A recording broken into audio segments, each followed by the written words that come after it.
When half of the lower 48 acts like they've discovered a magic gas wand, while regulatory rapids make compliance lawyers dizzy, you know the real game isn't happening on your price charts.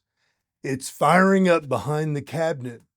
Fusion, where state meets Treasury, meets the kind of quiet power moves that would make a Houston data room jealous. Hey, I'm Mark Roach, the analog ghost haunting the digital machinery at FutureWise Energy. This is where retro futuristic swagger meets the cold arithmetic rhythm of modern energy markets. Industry intel decoded for insiders, skeptics, and anyone curious enough to peer behind the flickering pixels of our energy sector's latest glitch. I've logged decades riding shotgun with upstream leadership, scanning for those voltage spikes where old school deal-making crashes headfirst into next-gen weirdness. Ready to tune past the noise and dissect the signals that actually move our industry? Well, you've found the right frequency here. Picture this: WTI flickers at 6272, twitching like an overcaffeinated drilling bit hitting alternating layers of shale and limestone. I think I said that yesterday too. Brent hovers at 6687, while natural gas takes a sleepy dive to 277 per MMBTU, weighed down by oversupply, and half of the lower 48 acting like they've discovered some magic gas wand. Surface level, just another market Tuesday. Peer beneath the pixel noise, though, and you'll spot the early frames of a far deeper glitch. Since February, the National Energy Dominance Council has been operating with the subtlety of a well-oiled back channel and the swagger of a closed-door handshake at the Petroleum Club. On paper, you've got Burgum and Wright running the table, but the real game is cabinet fusion, state, treasury, commerce, defense, energy, all synced up like a composite cyber pump jack.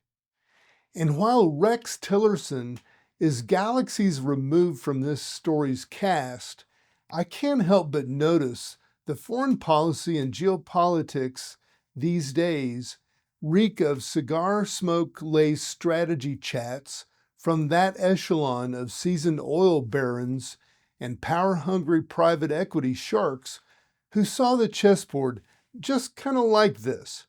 My intuition keeps pinging. So much of the current playbooks echoes that same old-school gravity those guys carried into every room. Forget old silos, though. This is organizational architecture worthy of a Houston data room on IPO day. The EIA whispers about resilience, 13.28 million barrels a day, Q1, 13.46 million, Q2, enough to make a 2000-era landman weep with joy. Yet we're still running a million-barrel gap off peak capacity, not because the rocks won't cooperate, but because regulatory rapids would make a compliance lawyer's head spin faster than a rotary table.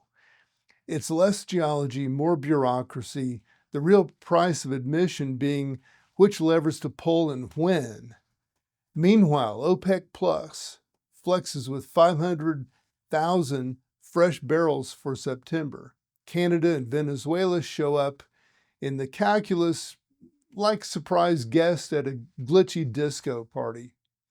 These aren't just statistics, they're readouts of invisible choreography, upstream and downstream, moving in sync while the council quietly shifts federal bearers like chess pieces, lining up plays for U.S. operators to run for a longer, smarter game. Domestic M&A hits a lull. That's not a retreat. This is the prelude to precision, with regulatory signals coming in less scrambled capital, who knows what to target. And the bigger crews, well, they're already booking international expansion tickets. We're past fever dreamland grabs into an era where patience and surgical strikes win. You see it in boardrooms, hear it in the careful click of strategic asset redeployment. All this sketches a landscape reminiscent of early shale booms, except now instead of wildcatters with slide rules, you've got diplomats and digital twins both lighting up the same decision tree.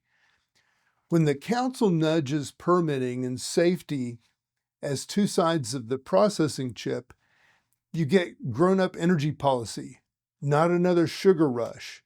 So as price charts blink and the global chessboard resets, the real players know the score. Today's volatility, just the noise riding the signal.